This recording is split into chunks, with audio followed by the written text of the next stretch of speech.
Ce qui d'ailleurs était du jamais vu dans le tennis. Un de nos agents qui avait dit qu'il avait signé un rappeur dans un kebab. Un Djokovic, j'ai entendu pas mal d'anecdotes sur ce deal. L'utilisateur le plus important de la plateforme a déjà investi 500 000 euros.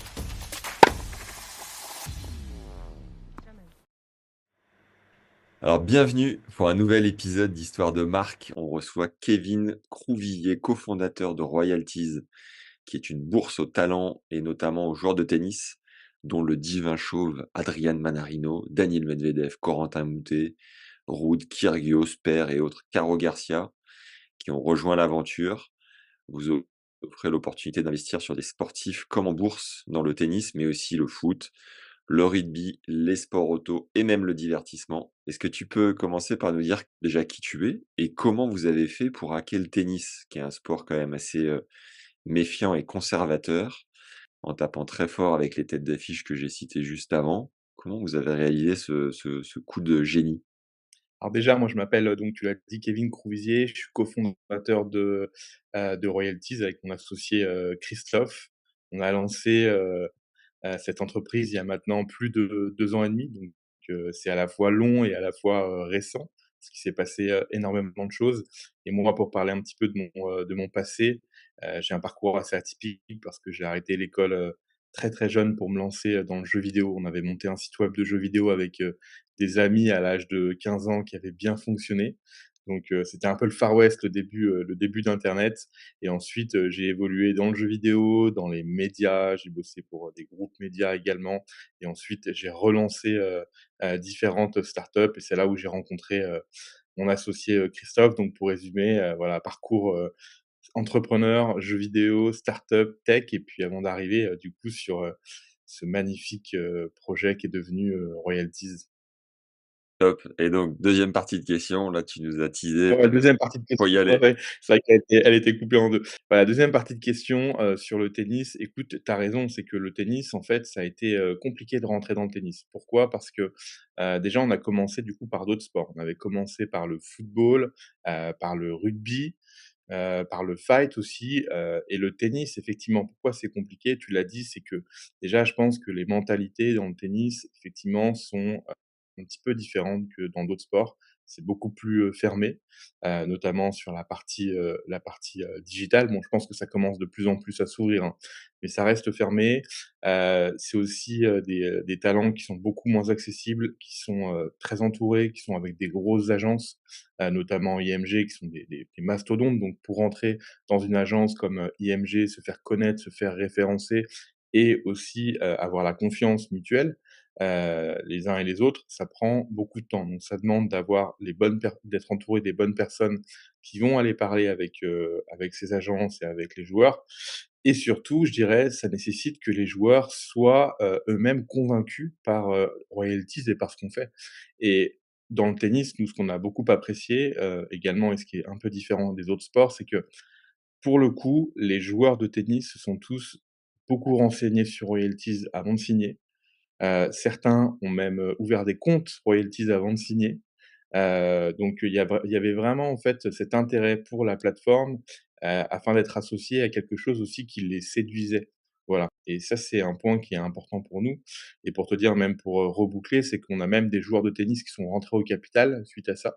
Donc Karen Khachanov, par exemple, qui est un gros fan de Royalties, qui a signé avec nous, qu'on a rencontré plusieurs fois et qui a dit: «Moi, je veux absolument rentrer au capital de cette boîte», qui a mis un beau ticket, objectivement, pour rentrer au capital et sans doute d'autres qui vont suivre. Donc tu vois, on a vraiment réussi à boucler la boucle. Il est là, le carême. Incroyable, il est très fort le mec, brillant. Je l'ai croisé, là, je l'ai rencontré à Marseille Mmh. et je faisais des interviews pour un partenaire de l'ATP et Ouais. et je lui dis: «Karen, on peut faire 5-10 minutes?» Première réponse de Karen: «How much you give me?» Le mec perd pas le nord et il me semble Sur la boîte business. ah ouais, ouais, il est là, il est là. Après c'est un joueur qui est mûr, qui a 30 ans passés, ça sent le mec brillant. Ça m'étonne pas qu'il vous ait rejoint Très, très, très l'aventure. intelligent. Non, non, Ouais. non, très, très intelligent. Vraiment, on a beaucoup d'échanges, de discussions et c'est quelqu'un qui est déjà, actionnaire sur d'autres startups et cetera. Donc oui, ça fait partie il fait partie vraiment, C'est du haut du fort. panier. Il me semble avoir vu passer beaucoup de stories à l'époque avec, Corentin Moutet, sur Ouais, Instagram. Vous inondiez un peu la target, joueur de tennis ou je sais pas trop comment vous faisiez votre ciblage, mais moi j'ai vu passer un nom. Est-ce que c'est Corentin du coup qui vous a donné ce point de bascule dans le tennis? Ou si ouais, c'est pas ça, ça a été quoi l'élément pour, percer déclencheur. l'objet dont tu parlais, Mmh. déclencheur, tout ça et puis faire votre sillon, quoi? Aujourd'hui, juste pour terminer, vous avez 31 joueurs et joueuses, je crois, à avoir recensé sur le site. Donc il a bien Ouais, de fallu à un tennis, moment ouais. donné, partir avec sa pelle et sa pioche. Comment vous avez fait? Et tu sais, c'est, comme d'habitude, hein, au début, tu pars toujours avec ta pelle et ta pioche, quoi qu'il en soit, quoi qu'on raconte, tu te prends toujours des portes, ça a été dur, je me souviens que tout au début, quand on essayait de démarcher un peu des joueurs français de tennis, dont je citerai pas le nom, parce qu'en plus ça a pas d'intérêt, on se prenait des portes. Tout au début de Royalties, on nous disait: «Ah bah non, c'est pas possible», parce qu'en plus on en parlait mal, on n'était pas du tout mature, enfin c'est logique, hein. Mais après, Corentin Moutet, on a réussi effectivement à le faire signer pour 2 raisons. La première raison, c'est qu'il revenait de blessure, donc c'était une bonne opportunité. La deuxième, c'est que dans le package, on le sponsorisait également, donc ça lui faisait, un billet en plus. Et la troisième raison, toujours pareil, c'est qu'on avait des connaissances en commun, et donc le deal a pu se faire, parce que les deals se font aussi beaucoup par la confiance et par le réseau. C'est comme ça qu'on a fait ce premier deal et en plus, on a eu quand même beaucoup de chance, ça arrive parfois heureusement, c'est que, on l'introduit le jour où il joue contre Wawrinka à Roland-Garros. Il bat Wawrinka et il joue contre Nadal le deuxième match. Ouais, Donc, tu vois, full exposition sur Royalties, sur le logo, c'est pour nos beau. utilisateurs, ça fait une belle histoire. Parfois, voilà, il faut un peu de chance et c'est vrai que Corentin était le point de départ, mais finalement, en fait, pour signer de très, très gros joueurs, il a fallu d'abord en avoir d'autres. Après, il y a eu, Karen Khachanov, Caroline Garcia, donc c'est vrai qu'après il y a eu les Français également, que Caroline Garcia qui est quand même très connue dans le milieu et ensuite vraiment le gros élément déclencheur, mais qui nous a pris énormément de temps à signer, c'est Daniil Medvedev. Parce que c'est une star internationale, parce qu'il est chez IMG, parce qu'il est très regardant sur ses partenariats, parce que, ça a eu, vraiment un gros écho international, qu'on a fait un très gros score à son introduction. On a généré plus de 600 000 € de chiffre d'affaires à l'introduction de Daniil Medvedev, ce qui était notre, record en quelques heures. Donc tout ça en fait, voilà, ça a eu vraiment un bon écho. Mais Daniil Medvedev effectivement, pour te dire un peu l'envers du décor, ça a été, 4 mois de discussions et d'aller-retour. On a même, dû demander l'autorisation, à la, Tennis Commission Equity, au Grand Slam, Commission, parce qu'il y a des commissions dans le tennis pour que Daniil puisse faire royalties. Parce que comme tu le sais, c'est que les paris sportifs sont interdits, C'est en c'est tant que pour les joueurs en c'est là où je voulais rebondir, c'est que tout à l'heure, tu as dit ouais, que certains joueurs avaient même ouvert des comptes chez vous. Je ouais, voulais savoir à quel point vous étiez différent du coup de ce système de ouais, enfin, vous rentrez pas dans les mêmes radars et juste pour faire mmh, écho à Daniil que vous avez signé, que tu nous expliques aussi ouais, avec qui vous travaillez en parallèle. Je crois que c'est les meilleurs avocats de la place, il y a pas de secret pour arriver là, ouais, faut négocier avec les meilleurs, quoi. ouais, non, clairement. Bah, déjà, en fait, sur le volet, régulation, non, on n'est pas, du pari sportif ou du gambling, et on a eu des échanges avec, ces régulations-là d'ailleurs, qui nous l'ont confirmé. Qu'on n'est pas dans cette case-là et par ailleurs, la commission, du tennis avec laquelle on a échangé, on leur a aussi expliqué notre produit et ont aussi statué, ont donné la green light, pour que, les joueurs travaillent avec nous. Donc ça, c'est top et c'était quand même un point majeur parce qu'encore une fois, les joueurs de tennis, ils font pas, voilà, c'est des gens qui sont très, rigoureux et leur entourage et ils font pas, n'importe quoi. Donc une fois qu'on a déjà obtenu ça, mais ça prend du temps, ça prend des allers-retours, effectivement, il y a des discussions avec les avocats. Nos avocats, c'est les avocats de tous ceux qui ont fait nos contrats, c'est Baker et McKenzie, c'est l'un des plus gros cabinets d'avocats au monde. Mais voilà, on a discuté beaucoup avec eux, et ça a pris beaucoup de temps pour convaincre le joueur, convaincre IMG, son agent qui est l'un des plus gros agents de la planète, tennis. Et ça a été d'autant plus compliqué que juste avant, il y a eu des scandales en fait en crypto où il y a des talents qui se sont fait attaquer aux États-Unis, notamment pour le scandale, FTX en fait, et IMG avait pas mal de talents, dans le lot. Donc nous, on arrive juste après, quelques mois après, avec un produit, même si c'est pas de la crypto et que c'est pas similaire, malgré tout, ça reste un produit qui est nouveau. Voilà, ils étaient très, très, regardants et méfiants de base. Donc on a dû, vraiment montrer, patte blanche et beaucoup discuter avec, les agents et le joueur et vraiment ouvrir même, complètement notre système pour leur expliquer de A à Z comment ça fonctionnait. Voilà, et là, après, E ils ont dit: «OK, bon, bah, on y va». explique-nous votre produit du coup, le ROI. Comment il marche? Combien il coûte? Sur quoi Ouais. il est indexé? En quoi il est différent de la crypto finalement? Bah, le ROI, en fait, c'est, concrètement, pour parler juridiquement, c'est un droit de contrat qui permet d'accéder à un rendement mensuel. Ça veut dire qu'en achetant un ROI, eh ben, tu as un rendement basé sur la performance économique du talent. Donc en fait, ça peut s'apparenter à une action sans droit de propriété, si je dois faire un parallèle, parce que le système est quasiment identique. En fait, tu es sur la plateforme, tu achètes un ROI, le prix évolue selon l'offre et la demande, donc il monte, il baisse et tu reçois un rendement, tous les mois, selon si le talent, en fait, économiquement, il évolue, ou pas. Donc vraiment, il y a des similitudes, claires avec, la bourse puisque, voilà, c'est ce qu'on veut devenir, c'est une véritable bourse, des talents et le concept, c'est d'investir, sur des talents plutôt que d'investir sur des entreprises. Mais les mécaniques, finalement sont très, très similaires, en fait, à de la bourse et c'est pas de la crypto parce qu'on n'est pas en blockchain, que tout est centralisé, fonctionne avec un partenaire de paiement, donc tu payes, en euros avec ta carte D'accord. de crédit.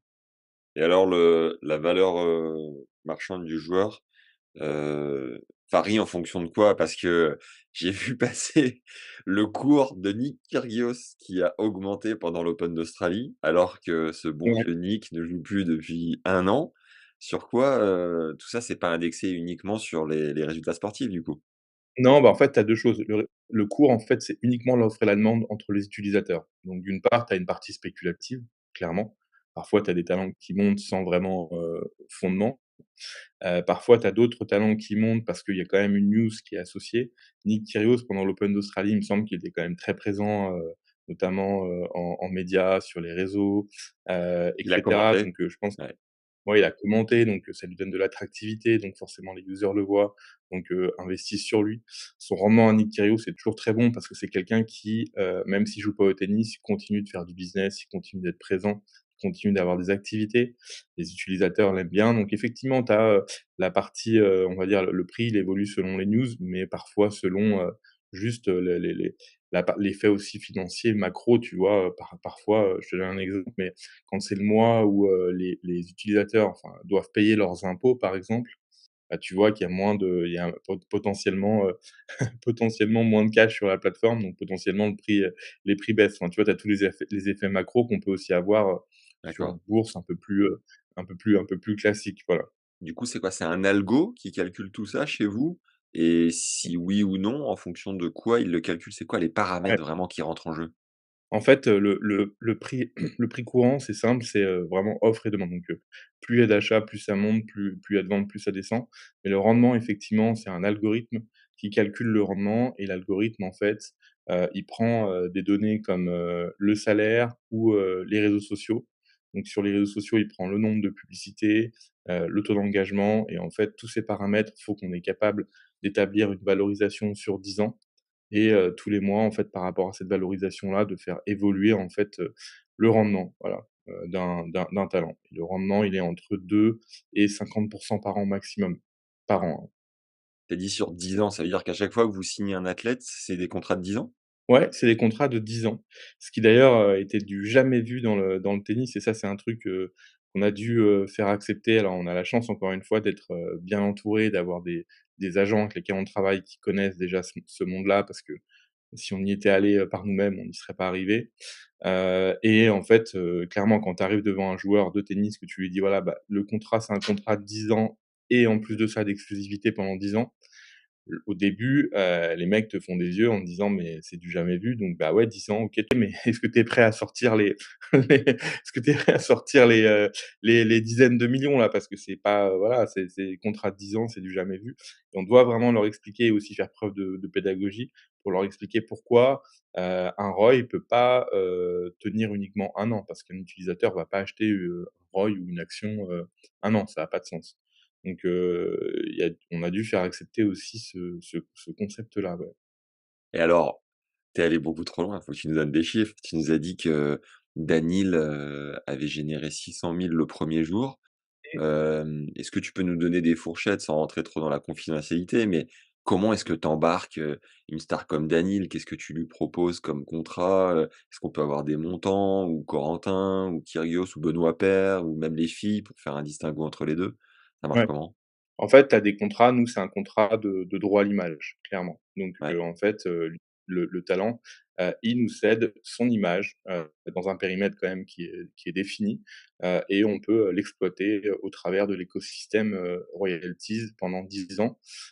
Et aussi dans le contrat, est inclus des, opérations de communication, notamment sur, les réseaux sociaux. C'est pour ça que vous voyez beaucoup passer, royalties sur les réseaux sociaux, et donc ça fait partie du package, contrat et ensuite là, pour le coup, comme un contrat, d'un je dirais d'un équipementier ou autre, le prix varie, clairement selon le talent. C'est évidemment pas du tout le même prix pour un jeune joueur, qui est pas encore, très connu que pour, Daniil Medvedev, Nick Kyrgios, Casper Ruud, qui sont là, effectivement les plus hauts parce que c'est des talents qui travaillent avec des marques qui sont énormes. Donc tu as un très, très gros delta, effectivement, entre les tout petits et les très gros. ah bah, ça c'est la première marche de la réponse. Aller plus loin, Kevin. Attends, je me suis dit: «Il va s est-ce qu'il va se contenter de ça?» Ça va pas, non. Non, je me suis dit: «Est-ce qu'il» Je pense non, à mais ça tous les peut en je fait, pense à tous ça les auditeurs du podcast qui sont en train de courir. Il y en a beaucoup qui écoutent en faisant leur footing. ouais. Ils se disent: «C'est pas possible, on est tenu en haleine, il faut aller plus loin là. Waouh!» On est tenu en haleine, ouais, ouais. Non, mais de toute façon, c'est entre tu peux prendre entre c'est comme des marques, hein, donc je vais pas trahir aucun secret de dire que ça peut être entre des dizaines de milliers d'euros jusqu'à des centaines de milliers de milliers d'euros, en fait. On D'accord. parle de ça ou potentiellement même, même plus. Mais c'est un peu comme, quand une marque, elle s'associe avec un des joueurs, hein, clairement, hein.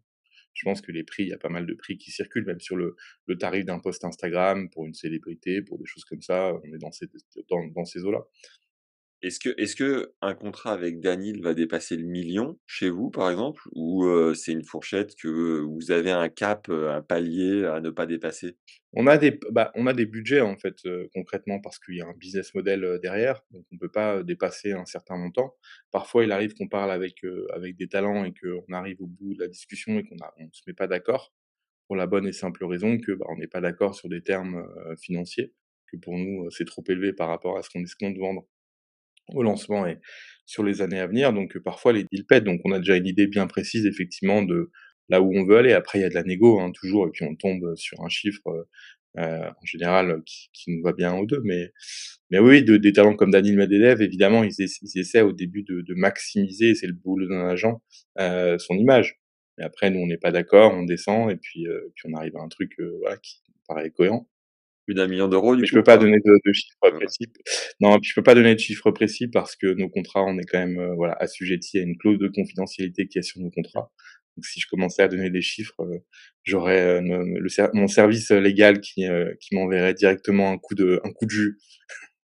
On va pas s'en Donc je sortir. ne peux pas, voilà. Mais j'ai Je crois déjà donné quelques indices. Ouais. je crois que Caro Garcia avait été un très, très bon lancement aussi. Tu peux nous en parler? Ouais, Caroline Garcia avait été un super bon lancement en janvier de l'année dernière, parce que c'était, la première re tenniswoman sur la plateforme, parce qu'elle a une grosse communauté en France et en fait, on se rend compte que les talents qui marchent bien, c'est ceux qui ont une vraie communauté, plutôt qu'une audience. Donc, Caroline Garcia, elle a vraiment des gens qui la suivent, qui l'adorent, et donc elle avait converti beaucoup de ses fans sur la plateforme et Ouais. ça avait, très bien fonctionné, on avait vendu, de mémoire, l'intro, elle avait vendu déjà plus de 100 000 € en intro, c'est sûr et on avait, généré effectivement un chiffre d'affaires qui était assez, important sur Caroline Garcia. C'est l'intro qui avait bien fonctionné et tu vois, ça, c'est un enseignement qu'on a fait sur tous les joueurs de tennis qui est, important, je pense, et qui va intéresser, tous ceux qui, regardent. C'est que finalement, ceux qui fonctionnent le mieux en termes de conversion, donc tu sais, ils ramènent leurs fans, c'est pas ceux qui ont la plus grosse audience. Mais bon, ça, on connaît, tu vois, sur internet, ceux qui ont la plus grosse communauté et il y a des énormes disparités. Par exemple, je peux te donner une information, qui est ultra intéressante, c'est que Benoît Paire, c'est l'un des talents sur la plateforme, tous talents confondus, qui a ramené le plus d'utilisateurs. Tu un chiffre à peu près? Ouais, c'est en milliers C'est beau, hein? C'est là où tu vois de l'engagement de personnes. de de sa communauté, quoi. Ouais, de personnes qui font des déposits, hein. Je parle pas d'inscrits, hein, de personnes qui mettent de l'argent sur Benoît Paire et donc effectivement, lui, tu vois, typiquement, c'est un talent,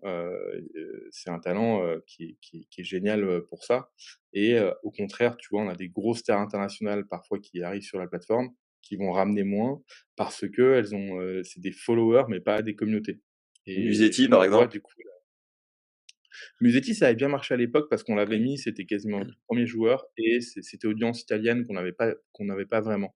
Donc Musetti, ça avait bien fonctionné. Voilà. Après, tu as des territoires qui fonctionnent potentiellement moins bien, mais c'est parce que, par exemple, c'est dû, on va dire, un Danil Medvedev qui est suivi par des Russes, par exemple. Les Russes peuvent pas s'inscrire sur la plateforme pour des raisons, géopolitiques. C'est pas de notre fait, hein, c'est le prestataire de paiement, c'est par rapport aux embargos et cetera. Et Ouais. heu et oui, effectivement, là, tu as moins de tu du coup, tu perds en puissance. Mais tu vois, Benoît Paire, il avait cartonné aussi, chez nous, ouais. J'essaie de trouver une star, qui aurait pu faire un flop. Tu peux nous donner un indice ou pas? Ou tu nous diras jamais? Non, je le dirai jamais. Alors, on va pas le dire dans le tennis, mais par exemple dans le football, il y a Ouais, un point, c'est que le sport individuel, quand même, les gens suivent le talent pour ce qu'il est. Dans le foot, ils s'abonnent souvent à la star parce qu'elle fait partie d'une équipe, parce qu'elle, parce qu'elle fait partie d'une équipe nationale. Donc tu vois, ils vont s'abonner à une star, en fait. Ils vont s'abonner à une star parce que, il y a tout un ensemble. Alors que sport individuel, sport de combat, c'est pareil, ça fonctionne bien. d'accord. Je vois que Adrian est un peu en baisse, Casper Ruud coûte quasiment rien. Adrian, est-ce qu'il est en baisse parce qu'il vient de faire, je crois qu'il a fait 2 firsts ou un. Ouais, ouais, Adrian, il est en baisse parce que là, un peu tout le marché, pour te dire, tout le marché est en baisse, donc c'est assez macro. Et ensuite, Casper Ruud, en fait, c'est vrai que Casper Ruud, on l'a introduit en septembre. Ouais, Et depuis, Casper Ruud, pas ça a de nouvelles. été, un peu le downfall, on va pas se mentir. OK. Donc j'espère que c'est pas son introduction royalties qui lui a apporté malheur. Non. Mais c'est vrai que depuis, Casper Ruud, il est, sans mauvais jeu de mots, il est un peu fantomatique. Donc bon, on espère qu'il va revenir. Mais en général, il fait un beau printemps, Casper Ruud. Mais tu sais, Casper Ruud, c'est quelqu'un qui a un compte secondaire Instagram de golfeur qui monte de plus en plus. Ah ouais? Et Incroyable. ouais, ah bah, Casper, on l'a rencontré à New York, on avait été, faire le tournage à l'US Open. Ouais, Quelqu'un de très, très sympathique, au demeurant, Casper Ruud, mais très, très droit, tu vois? Il était avec, sa famille, tu vois que, voilà, les Norvégiens, ils sont, tu vois, c'est très, très carré, tu vois? Et en fait, oui, oui, il me disait qu'il jouait au golf beaucoup et il a un deuxième compte Instagram, sur le golf et je pense qu'un jour il fera une transition dans le golf donc c'est pas mal pour Royalty, c'est que même s'il arrête à un moment donné le tennis parce qu'il en a marre, bon, je pense que c'est pas demain, bah, je pense qu'il se mettra à faire du golf donc pourra poursuivre sa carrière. c'est sa sœur, je crois, qui est très, très forte, je sais plus combien elle est, mais ouais, 13 000 abonnés, je crois, sur son compte, golf. Ouais, Pas mal. tu as vu? Il touche sa bille, le Casper. Et quand vous Ouais, signez un Michael Mmoh ou ouais. autre, Jeffrey, John Wolfe, et deux trois autres américains, vous ramenez beaucoup de d'Amerlocs à ce moment-là sur la plateforme? Ça convertit bien chez les ricains? Alors alors à l'époque, en fait, le site était encore ouvert aux Américains quand on les a lancés, c'est-à-dire en janvier de l'année dernière. Ouais, Là, le site n'est plus ouvert aux Américains parce qu'on est en cours de régulation, en fait, aux US, auprès de d'accord. la SEC qui est donc le régulateur américain et quand tu es en cours de régulation auprès du régulateur, il te demande évidemment d'arrêter de l'inscription aux Américains. Donc c'est pour ça qu'on n'a pas d'ailleurs introduit d'autres, stars, américaines. On attend d'être sur place pour pouvoir le faire. Ça avait converti, ouais, ça avait converti pas mal. Après, là-bas, le fait étant que, la marque est pas du tout connue, Royalties aux US. Donc, quand on va arriver, aux États-Unis, il va falloir qu'on mette en place tout un plan de communication pour faire connaître, la marque. Ouais. On manque les talents. Du coup, le gros de votre, clientèle, c'est quoi? C'est Europe? C'est quoi les pays les plus Ouais, c'est Europe. représentés? C'est Europe centrale et c'est surtout la France, hein, aujourd'hui, D'accord. parce que c'est en France où on a la trust, c'est en France où on a pignon sur rue, on est connu, où on fait nos interviews et cetera et c'est surtout la France où vraiment il y a une concentration de nos gros utilisateurs et après ça commence en Espagne et en Italie. Tu as été entrepreneur depuis le plus jeune âge. Tu me disais, dès tes 15 ans, Ouais, tu créais des sites internet, pour les non, ou tu crées des jeux vidéo, je sais plus trop ce que tu nous as dit. ouais, des sites internet d'actualité de jeux vidéo, ouais. Ça, c'est énorme. À travers cette belle initiative, enfin ce projet entrepreneurial de dingue, Royalties, nous notre, cœur, c'est les anecdotes. Qu'est-ce que tu as vécu d'assez ouf, à travers le tennis, avec les joueurs de tennis, ou on peut même rayonner un peu à d'autres sports, mais si tu peux Mmh. nous relater deux trois histoires où tu nous disais que tu étais allé tourner, à l'US Open avec Casper Ruud, ou j'en sais rien, des trucs que tu as vécu, que tu as appris, que tu savais pas, qui t'ont Ouais, enrichi. Qu'est-ce que tu peux nous raconter? Ça serait quoi ton top 3 depuis que tu as créé la boîte? Co-créée du coup. ouais. Bah, si on va se centrer alors après des anecdotes, il y en a plein parce qu'une boîte comme ça, comme on travaille avec, des talents au quotidien, des utilisateurs, un concept en face, au milieu novateur où il y a quand même de l'argent. C'est un cocktail un peu, tu vois? C'est un cocktail bien macéré qui se met au milieu. Mais si je vais prendre dans le tennis, dans le tennis, il y a eu des choses effectivement intéressantes. J'ai rencontré, Nick Kyrgios parce que je vais sur les gros tournages. J'aime bien, ça m'intéresse de parler avec les joueurs, de voir l'envers du décor C'était et où avec Nick? alors, j'ai vu le seul match de Nick Kyrgios, de l'année dernière, c'était à Francfort, c'était en Allemagne et en fait, du coup, il jouait, il devait revenir en Allemagne et puis finalement il est jamais revenu, mais du coup, je l'ai vu s'entraîner, jouer, on a passé un peu de temps avec lui. Il y avait sa copine aussi qui est tout le temps avec lui, qui prend ses stories sur Insta, donc c'est toujours, très sympa de voir, l'envers du décor avec les joueurs et c'est quelqu'un qui est vraiment, voilà, qui a un bon aura, qui est connu sur le circuit. Tu vois, ce qui est marrant, c'est que tu voyais les joueurs un peu sortir de l'entraînement et celui avec lequel tout le monde voulait prendre des photos, c'est Nick Kyrgios, Mmh. vraiment. Malgré qu'en fait, il joue quasiment plus et cetera, donc il a vraiment, enfin, il est connu et puis c'est tu vois, il a un faciès, il a un charisme, tu le mec, tu vois, quand il arrive. Après, tu vois, une anecdote assez amusante pour en revenir à Casper Ruud. On était à New York donc pour le tournage. Moi, on fait souvent les tournages dans les chambres d'hôtel, des talents parce que c'est plus simple pour eux, donc on monte dans sa chambre d'hôtel à New York. J'avais mon Mac dans la main. Je pose mon Mac sur son lit, genre je fais comme chez moi, tu vois? Et en fait, là, il est en train de tourner, il regarde le Mac, il dit: «Ah, faut enlever ça», tu vois? En fait et du coup, on enlève le Mac. Après son agent dit: «Non, mais en fait, c'est un obsédé par rapport à son lit. En fait, il veut hyper bien dormir, il veut que personne touche son lit, que son lit soit vraiment ultra plat».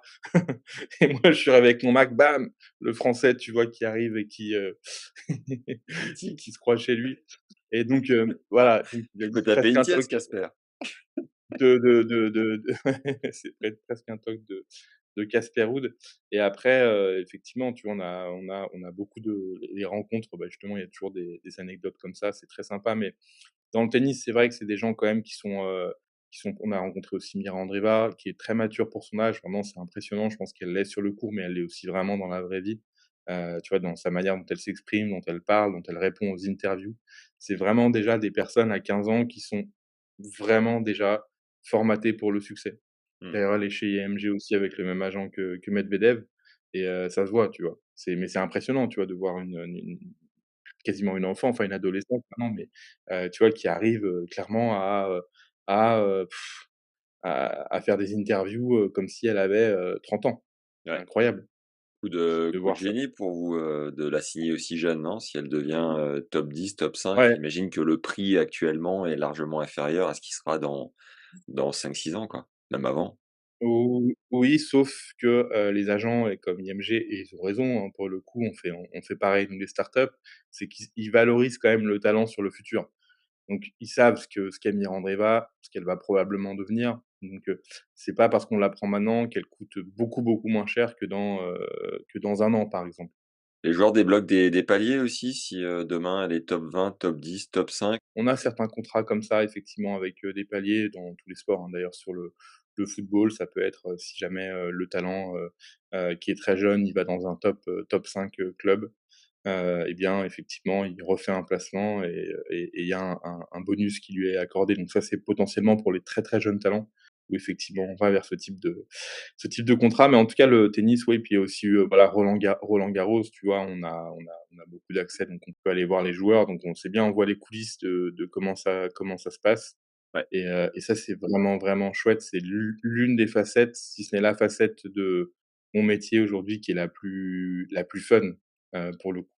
Vraiment où, bah, de toute façon découvrir l'envers du décor, tu sais, hein, c'est ce qu'il y a de plus intéressant quand tu es curieux. Tu tapes la boulette toi un peu, Kevin, ou pas? Non, alors le ping-pong, ouais, un peu. Le paddle, le tennis, non, je m'y essaie, parfois, mais en fait sans grande conviction, voilà. Les Qui cordonniers sont souvent les plus mal chaussés.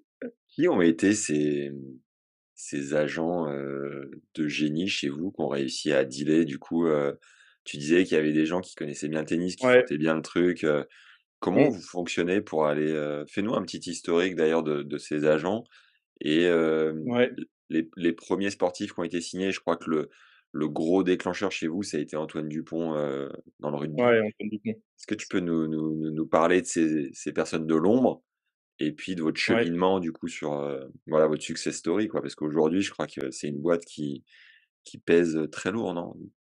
Donne-nous un peu justement ouais, l'envers du on a décor. plus on a plus de 200 000 utilisateurs.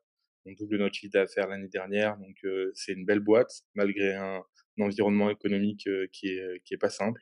Mais on est vraiment, très contents, tu vois? On arrive avec 200 millions de 200 000 users, un chiffre d'affaires, voilà, qui s'approche des 10 millions sur l'année 2. Donc on est très content de la trajectoire, et en plus, on n'a pas levé beaucoup d'argent, en fait, pour une boîte qui fait du licensing. On a levé un peu plus de 7 millions d'euros pour une boîte qui gère des licences, qui achète des licences. Ça coûte un certain prix. C'est pas beaucoup si on compare, par exemple à d'autres comme Socios, Sora ou d'autres boîtes qui achètent aussi des licences, qui ont levé des sommes beaucoup plus importantes. Donc c'est vrai qu'on a vraiment réussi, avec, peu de budget, et bien à créer quelque chose aujourd'hui, au-delà de compter dans le paysage, bah, qui avec un modèle qui fonctionne et qui avance.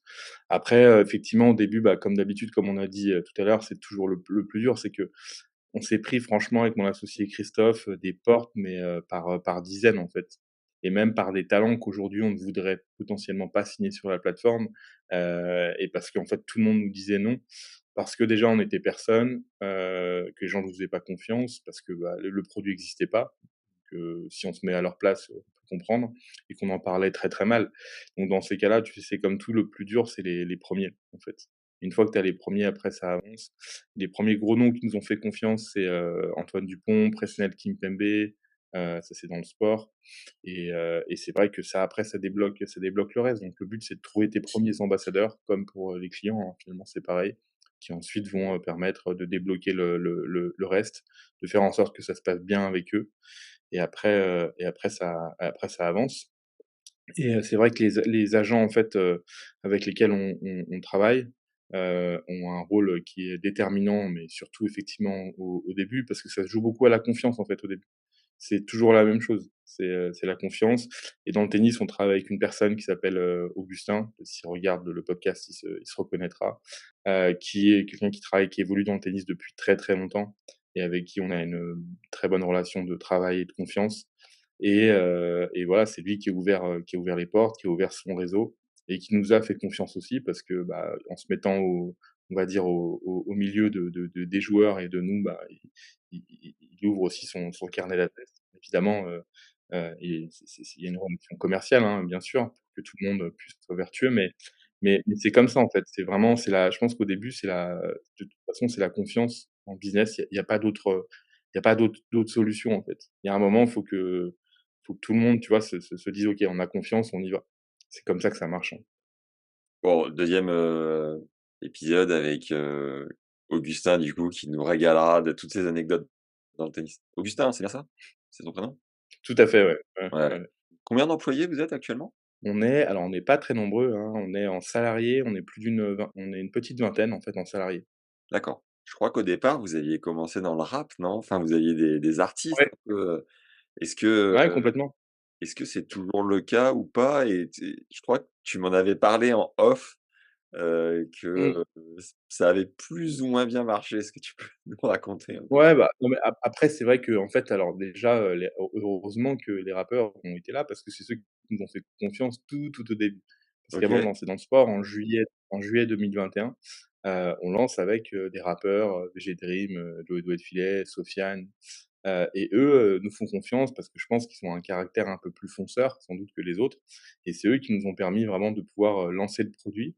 Sauf que mais tu sais, ce que je te disais, c'est que c'est un peu comme d'habitude quand tu lances un produit, tu travailles dessus depuis tellement longtemps que quand tu le lances et que tu appuies sur le bouton, go live, tu penses que tout le monde t'attend. Mais en fait, personne t'attend. C'est ça la vérité. C'est que ouais. personne t'attend et tout le monde s'en fout.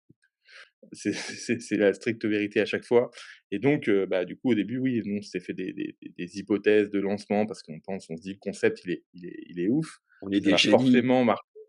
Et même si on a l'expérience de monter des boîtes et on sait que c'est pas le cas, malgré tout, tu as un biais cognitif quand tu lances, et heureusement que tu te dis ça, parce que si tu te dis: «Je vais lancer un produit, en fait, ça va être ultra dur, je vais devoir monter le Mont Blanc en Tu claquettes fais tous les jamais. jours», tu Ouais. le fais pas, tu le fais pas, en fait. Tu dis: «Bah non, je le fais pas». Donc heureusement que tu as cette candeur, mais c'est vrai que quand tu appuies sur le bouton, bah, du coup, ça marche pas comme tu veux, et effectivement, les débuts ont été un petit peu chaotique, slash, décevant, mais et ensuite on a relancé même plusieurs fois. Royalties, il y a eu on a relancé 3 fois avant que ça marche. Parce qu'on était on était convaincus, du succès du concept, et c'est là où effectivement il faut jamais confondre, je dirais abnégation et obsession un peu débile. Parfois tu peux lancer un produit, en fait il marchera jamais. Nous, on savait quand même, on avait étudié un peu, on regardait les premiers chiffres quand même de nos premiers clients, on s'est dit: «Mais ça va marcher, c'est juste, faut les bons ingrédients», et le temps de doser, tu vois, ça a mis du temps. Comme d'habitude, hein, de toute manière, il y a jamais de secret, les bonnes choses, elles prennent du temps. C'est très rare de lancer un produit et puis que comme ça, en fait, par magie, tout marche, et c'est la lambada, c'est pas comme ça. Et du coup, vous avez dû faire quoi? Retourner à lever de l'argent pour, le 2e, 3e lancement? Vous aviez besoin Non, parce de qu'on avait déjà, levé au début, puis on était vraiment une petite équipe, hein. Au début, on était 5-6 en fait. On d'accord, était, pas nombreux, et du coup, on avait déjà levé, avant, on n'avait pas forcément besoin. Donc, non, c'est juste qu'on a surtout revu le produit, en fait. Le d'accord. produit correspondait pas, la V1 de royalties, a aucun rapport avec, enfin, très, très éloigné de ce qu'on fait, de ce qu'il y a aujourd'hui. Donc c'est Ouais, surtout ça, en fait, qui a changé. C'est vraiment le fait de bouger le produit. rien à voir, mais j'ai regardé hier le documentaire sur Clara Luciani et sa chanson, La Bombe. Non, attends, si, c'est ça? Non, La Grenade, La Bombe. Ouais. Au départ, elle n'a rien à voir avec la version actuelle qui a été streamée plus de 70 millions de fois, Mmh. et donc son équipe de directeur artistique, dit: «Voilà, si on était resté à cette V1, ça aurait été une chanson de variété française un peu chiante». Hem Et en fait, ils l'ont retravaillé. Ils ont fait plus de 120 versions de la chanson pour trouver l'actuelle. Je sais pas si tu vois? Ils ont même fait une version Mmh. salsa qui est immonde, et à la fin, C'est une quasiment la question, France entière a dansé sur ce tube, quoi. C'est ça qui mmh, est ouf. c'est une question de recette, en fait. C'est que quand tu es sûr d'avoir les ingrédients, Ouais, quand tu fais un produit, après, par contre, ce qui compte, c'est la recette, et la recette, c'est l'exécution. Et la recette, parfois, ça se joue vraiment à pas grand-chose. C'est si mmh, tu mets un peu trop de sel, ça marche pas. Si tu en mets un peu moins, ça marche pas. Donc il y a vraiment ce côté dosage dans un produit qui est complexe à trouver et qui prend du temps et qui demande d'avoir, dit ce que nous on appelle itérer, quoi. Mais c'est vrai qu'en fait, tu c'est pas le choix, en fait, de faire comme ça au début, de trouver la bonne recette. Passer du temps et de buter sur ton sujet. et donc avant de parler des autres sports, je regarde là donc c'est classé par marché, et donc dans le marché musique, vous avez, Rodolphe qui vaut 81 €, là où un Casper Ruud en vaut 0,76. Tu m'expliques? Ou même Dinor, Ouais. 16,39 €. Qu'est-ce qu'ils Ouais, ont, parce qu'en ces fait, gars-là?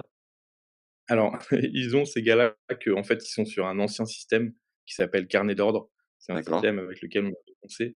où tu as un acheteur et un vendeur en face, il y a peu de ROI en circulation, ce OK, qui fait que le prix monte beaucoup.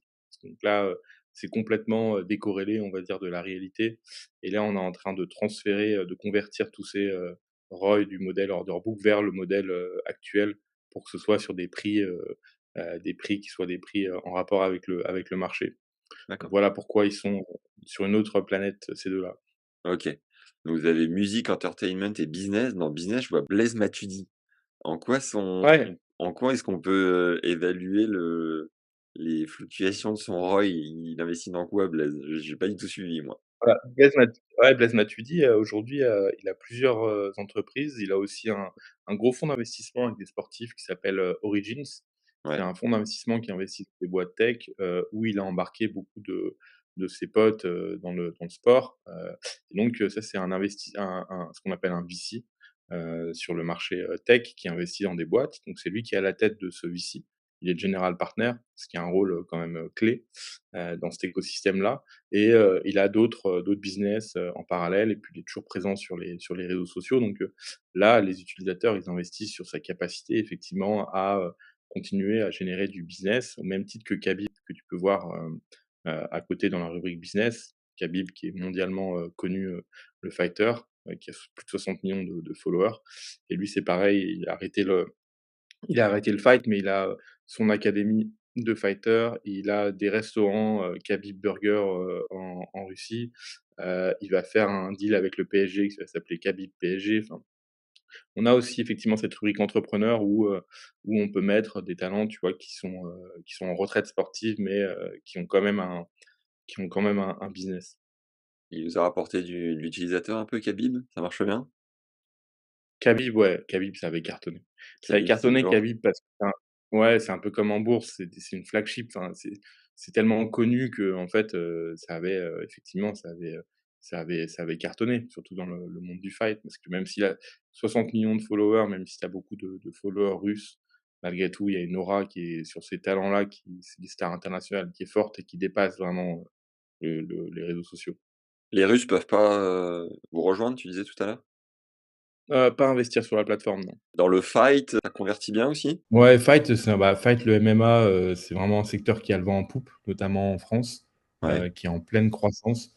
Donc là, oui, et d'ailleurs, en ce moment, on fait beaucoup de MMA parce que, ça convertit, ça marche, il y a du buzz avec, Baki, Cédric Doumbé, Benoît Saint-Denis, Salah Parnasse, Cyril Gane. En France, on a la chance d'avoir vraiment des fighters qui sont sous la lumière et surtout, cette année, en France, il y a l'UFC, il y a KSW, il y a PFL. Toutes les ligues, elles viennent en France, en fait. Donc là, on va avoir une grosse, grosse année 2024 sur le MMA. T'as des anecdotes sympas entre, les rappeurs, les businessmen, les fighters, avant de passer aux joueurs de foot, rugby et peut-être sport mécanique? Ouais, il y en a plein. C'est dur à en trouver qui me viennent comme ça. Mais les fighters, ouais, par exemple, les fighters, effectivement, bosser avec la team Khabib, c'est quand même très, très particulier. On a beaucoup de leurs fighters, en fait, de sa team. Mais c'est des gens, en fait, qui sont vraiment dans un mindset de combat, mais c'est fou, c'est en fait, quand tu les rencontres, en fait, eux, ils font qu'une chose, c'est s'entraîner matin, midi, soir. C'est pas des gens qui sont très, orientés médias, réseaux sociaux, tu vois? Et ce qu'ils postent sur les réseaux sociaux, c'est en général, c'est des trucs, c'est des contenus dans les montagnes du Daghestan, mais c'est vraiment ça. C'est que c'est des mecs qui sont, ils se lèvent le matin pour, tu vois, avec cette mentalité de tueur, tu vois? Et c'est pour ça qu'eux, ils sont au-dessus de tout, quand ils vont à l'UFC. Parce que déjà, en fait, ils s'entraînent dans les montagnes, du Daghestan, vraiment à des altitudes très, très, très, très hautes. Et donc quand ils arrivent, en fait, à l'UFC, ils butent tout le monde. Et c'est vraiment des machines de guerre, tous ces mecs-là, Islam Makhachev, Ikram Aliskerov, Khabib. Et en fait, après, on n'a rien sans rien et c'est des mecs, par contre, qui roulent sur tout le monde, à l'UFC. Et vous Mais êtes c'est allé vrai que tourner c'est des là-bas, rencontres dans les montagnes? pas non, pas au Daghestan, mais j'aurais bien aimé. Mais non, en général, on tourne avec eux, dans d'autres lieux.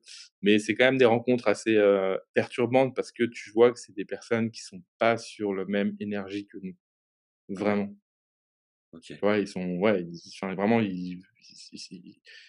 Tu vois, ils ont un objectif en tête, ils s'y tiennent, c'est pas des talents qui vont aller, le samedi soir à la boîte de nuit, du coin à Dubaï, tu vois? Eux, ils boivent vraiment zéro alcool, ils sont ultra, ultra stricts envers leur plan, tu vois? Et ça, c'est des rencontres qui sont assez intrigantes parce que c'est pas du tout, c'est encore très, très différent. Et du coup, quand vous avez signé les premiers contrats avec les rappeurs, c'était un peu le grand écart, non? Installe-toi, prends un petit verre, Ouais, les on rap ouais, sort ouais, d'un ouais, ordi et puis on même commence à parler, non? ouais, ouais, on avait une anecdote de d'un de nos agents qui avait dit qu'il avait signé, alors il le connaît, hein, donc je précise qu'il avait discuté aussi avant avec lui, mais qui avait signé un rappeur dans un kebab. Voilà, c'est une anecdote, c'est une anecdote marrante du début, du tout début, voilà. Mais effectivement, c'est ça qui est super avec, le job qu'on fait, c'est qu'on rencontre des gens d'univers, très, très différents et avec des énergies, différentes. Une anecdote aussi, on a fait le tournage dans Entertainment, Hachboula, tu sais, je sais pas si tu vois le petit Hachboula qui est devenu un mème, sur internet, qui fait aussi partie de la team Khabib et de l'UFC et OK. on a fait le tournage de Hachboula à Abu Dhabi et là, on l'a rencontré et c'est vrai que on a fait là toute une mise en scène avec lui, c'était hyper amusant mais faut comprendre aussi, par exemple, que tous ces gens-là, en fait, ne font business qu'ave Russ ne fait business qu'avec Russ et typiquement toute la team Khabib Hachboula, on l'a fait que parce qu'on a une personne avec qui on travaille qui est russe et qui fait le go between avec eux. Sinon, c'est D'accord. même pas la peine. En fait, on peut OK. pas travailler avec eux parce qu'ils parlent même pas en fait, Hachboula et toute sa team parlent même pas anglais. Donc en Ah ouais, fait, il faut des gens qui soient russes et ils ont pas confiance au reste du monde. à ceux qui ne sont pas, voilà, au reste du monde et donc tu vois, voilà, il faut aussi que si on veut ces talents-là, il faut savoir, hacker le système pour arriver, en fait, jusqu'à eux et juste ça, par exemple, pouvoir atteindre un Hachboula pour, parler avec ses agents, bah, encore une fois, si tu es pas russe, que tu as pas les bons contacts, tu peux même t'appeler Nike, je pense que c'est impossible. D'accord. Et Parce Khabib, qu'en plus, c'est leur manière de faire. ouais, Ouais. Khabib, tu l'as rencontré? Non, Khabib, je l'ai pas rencontré, c'est d'autres personnes qui l'ont fait. J'étais à Tokyo à ce moment-là et c'était à Dubaï. Ouais. Et Khabib apparemment, tournage très bien passé, mais pareil, le mec il avait pas le temps, quoi. C'est: «Allez go, bam, on fait la story, on fait les photos, c'est parti, allez merci, au revoir», pas le temps de discuter, ou de tu vois, de prendre le thé, quoi. J'ai C'est un des mecs, Khabib burger à gérer, qui est en ouverture là. ouais, ouais, ouais, non, non, c'est ouais, Il y a combien de talents sur la plateforme aujourd'hui? plus de 200. Plus de 200. D'accord. Ouais. Quelque chose en particulier à signaler sur les sports auto? Une petite histoire sympa? Ouais, sport auto, sport auto, on démarre, on n'a pas beaucoup de talent, pour le moment. Sport auto, on a des pilotes de Formule 3, Formule 2, mais en fait, on les prend parce qu'on estime qu'ils peuvent monter en Formule 1 dans les prochaines années. Donc c'est pour ça que c'est des belles histoires pour nos utilisateurs de miser sur un pilote de Formule 2, Formule 3 et qui va, pouvoir monter un peu plus haut et on a, surtout un pilote qui s'appelle Adrien David avec lequel, qui était notre premier pilote et avec lequel on travaille, beaucoup sur, des opérations de communication et lui, c'est quelqu'un qui est très impliqué sur la plateforme à tel point qu'il est même, voilà, il est membre, même du de sur Discord, très actif. Donc, Discord, c'est l'outil où tu peux chatter entre les utilisateurs et il vient souvent parler avec les users. Il fait ses propres jeux concours en disant: «Voilà, Alors bah, là, si jamais, si ceux qui ont acheté d'Heroy, vous participez à un tirage au sort avec moi pour, pouvoir, faire une course». Donc, tu vois, lui fait partie des talents qui est très, très impliqué sur la plateforme et qui le comprend bien et qui est utilisateur de la plateforme. Parce qu'on a des talents qui utilisent, au quotidien, Royalties et lui en fait partie. c'est quoi le panier moyen d'un utilisateur?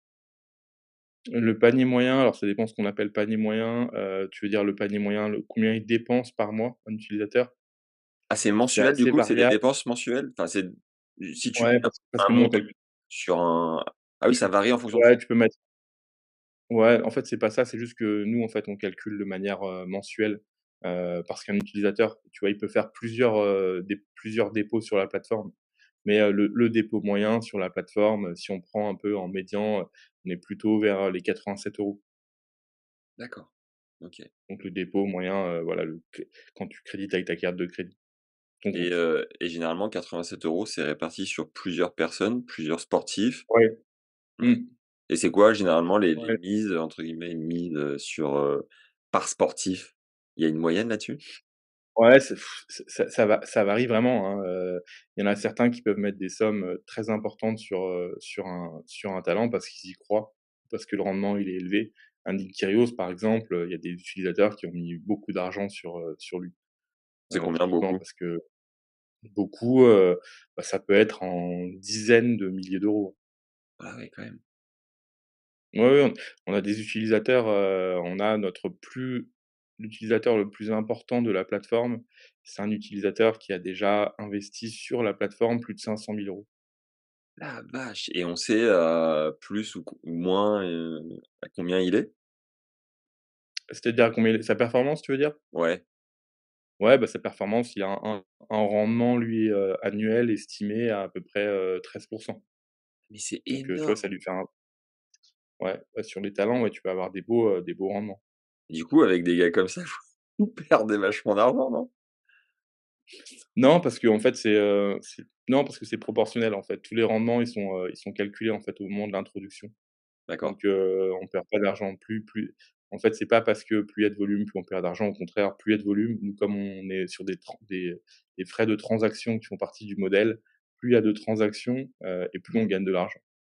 Et tu dirais que c'est quoi la proportion des gens qui gagnent de l'argent sur royalties versus ceux qui en perdent? Ouais, clairement, il faut pas se mentir, hein. Il y a un risque de perte de capital, sur la plateforme, hein, et surtout, en fait, comme en bourse, quand tu as un gagnant, tu as un perdant. En D'accord. général, c'est comme ça que ça marche. Quelqu'un gagne, quelqu'un perd.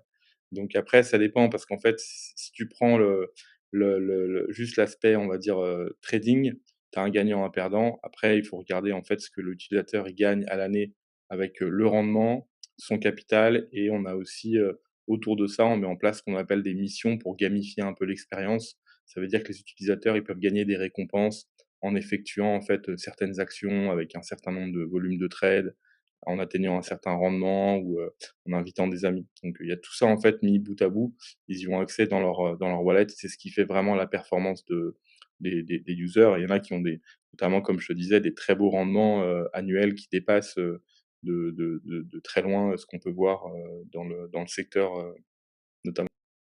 Et tu as un exemple ou 2 d'expériences vécues, par exemple dans le tennis, en fonction du wallet, du porte-monnaie comme tu l'appelles? Tu veux dire côté utilisateur? Ouais, quand tu débloques des paliers d'investissement, tu as le droit de tu as quoi comme expérience à la carte? Ah ouais, bah, là, en fait, alors c'est une bonne question parce que là, on va vraiment accélérer. On l'a fait avec Corentin Moutet.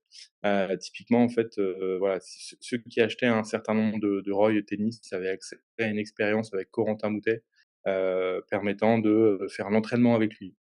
Donc, en tant qu'utilisateur, tu fais, 2 heures de training avec Corentin Moutet pour apprendre son service à la cuillère, tu vois?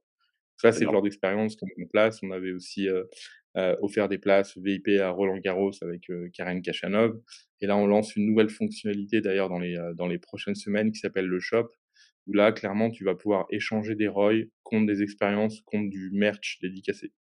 D'accord. Par exemple, échanger, 200 ROI de Kyrgios contre un maillot dédicacé de Kyrgios. Et le ROI va devenir une monnaie quelque part, voilà. Ouais, ouais. Une anecdote ou 2 sur le rugby et le foot? Ah, le foot, il y en a pas mal, le foot. Enfin, il y en a pas mal. Quand je dis il y en a pas mal, le foot, ils sont souvent très en retard. Donc, le foot, quand on va faire, des footballeurs avec mes collègues, quand on va faire des shootings, on sait qu'ils vont être très en retard. Donc, Ah ouais, il nous est tout le déjà temps? arrivé d'attendre 7 heures. Ouh là! C'est Un qui? Brésilien, ouais. Un OK. Brésilien, dont la première lettre du nom de famille commence par P, on qu'on a attendu très sympathique au demeurant, on a attendu 7 heures en bas pour qu'il arrive enfin en disant: «Ah désolé, je faisais une sieste». OK. Luca Paqueta, sympa. Donc non, on attend très souvent les footballeurs effectivement ont une notion temporelle qui est très, très différente de la nôtre et on le sait d'avance, avec Royalties qu'on se dit: «OK, bah, là on va attendre» et on prend vraiment la marge, Après j'ai fait aussi une expérience sympa, c'est qu'on a été chez Vinicius, Junior, carrément chez lui. Il nous a Ouais, invités, dans sa maison ouais. à Madrid. Donc bah, il a une superbe demeure, hein, voilà avec, terrain de volley, piscine, 5 étages et chez lui, c'est marrant, c'est qu'il y a énormément de monde comme les Brésiliens en général.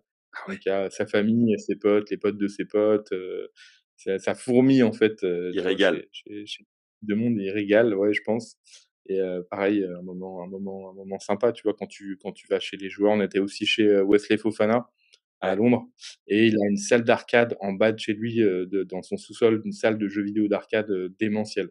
on n'a pas Genre le avec rugby. vraiment, ah bah, il a une salle d'arcade, comme quand tu vas dans une fête foraine, tu vois? Chez lui. Heu et ouais, ouais. Bah, tu vois, c'est tu découvres en plus des superbes, maisons, ça donne envie. Tu te dis: «Bon». Kimpembe, tu un truc, vous avez un truc ensemble ou pas? Kimpembe non, parce que Kimpembe, je l'ai pas rencontré, personnellement. OK.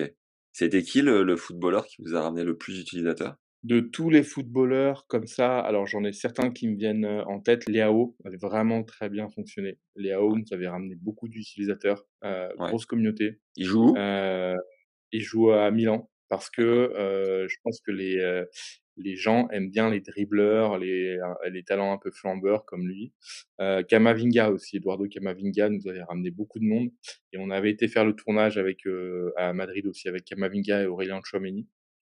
Et un très bon moment. Aurélien Tchouaméni qui est aussi, investisseur de royalties, qui a mis un beau d'accord. ticket, en tant qu'actionnaire dans la Ouais, plateforme. ouais. Et lui effectivement, c'est quelqu'un qui est très orienté aussi business. On parlait tout à l'heure de Karen Khachanov, mais Aurélien Tchouaméni d'ailleurs, il vient d'ouvrir son LinkedIn, j'ai vu, hier. Voilà, c'est quelqu'un qui veut vraiment se projeter dans, l'investissement, l'entrepreneuriat. Ça, une ouverture de compte LinkedIn direct, l'algo le prend en compte? Non, parce qu'on prend pas en compte LinkedIn. Ah Non, pas bon? encore. Bah alors, Non. OK. Non, non, pas encore. On est vraiment sur Insta plutôt là où qui est un peu le master, social media pour nos talents.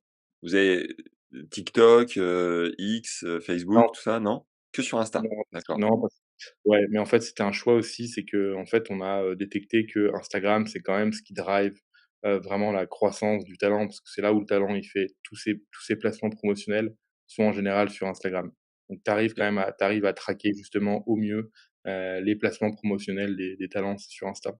OK. Est-ce que tu peux nous expliquer l'avant-après Antoine Dupont et puis pareil, 1-2 histoires dans le rugby? Ouais, Antoine Dupont, bah, avant Antoine Dupont, comme on disait tout à l'heure, la plateforme, elle avait du mal à décoller. Clairement, on se cherchait. Donc on lance Antoine Dupont, c'était, un 15 décembre de mémoire. On le lance, c'est juste avant qu'il soit élu, meilleur joueur mondial, donc le contexte, a bien aidé.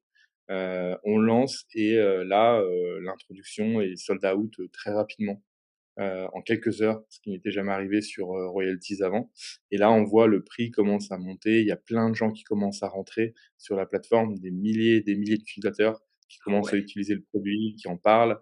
On a des articles dans la presse. Enfin, là, vraiment, ça fait un effet, bah, comme on peut appeler ça, un effet buzz. Là, enfin, il y avait l'effet viral, clairement. On voyait les boucles virales, les gens s'invitaient, enfin, là, tu as tout qui s'allumait, si tu veux et et puis là, en Antoine fait, Dupont, ça dégage de la confiance. Ça dégage un mec, hyper c'est ça. éduqué, Tout à fait, on est sur un business quand même de confiance, on est sur une plateforme où il y a de l'argent, donc je pense qu'on avait vraiment besoin de cette caution-là, ouais, qui est Antoine Dupont, pour vraiment faire démarrer le business. C'était l'élément, déclencheur qu'il nous fallait et tu as raison, c'est que Antoine Dupont, tu lui fais confiance et donc c'est vraiment à ce moment-là où il y a eu un avant-après parce que c'est là où la plateforme elle a vraiment décollé et qu'on a acquis nos premiers vrais utilisateurs qui sont venus par milliers et puis après c'était parti, quoi. Après il fallait répliquer, il fallait exécuter correctement, c'est sûr, mais il y a eu vraiment un avant et un après et là, psychologiquement, ça fait vraiment, vraiment du bien parce que quand tu traverses le désert, sans eau, en général, c'est un peu ouais. ça qu'ont dit les entrepreneurs, mais c'est un peu ce sentiment-là. Bah, quand tu arrives, en fait et que, bah, là, tu découvres un oasis, plein d'eau et que ça marche enfin, tu es content, tu vois? Tu te dis: 860 «Enfin, ça y est». tu m'étonnes. 870 000 abonnés actuellement. À l'époque, il en avait combien? Ouais, non, il en avait 160, un truc comme ça, je crois. Ah ouais, en plus, il a explosé, c'est incroyable Bah, juste et après parce qu'en fait, il y avait le contexte, donc contexte meilleur joueur du monde.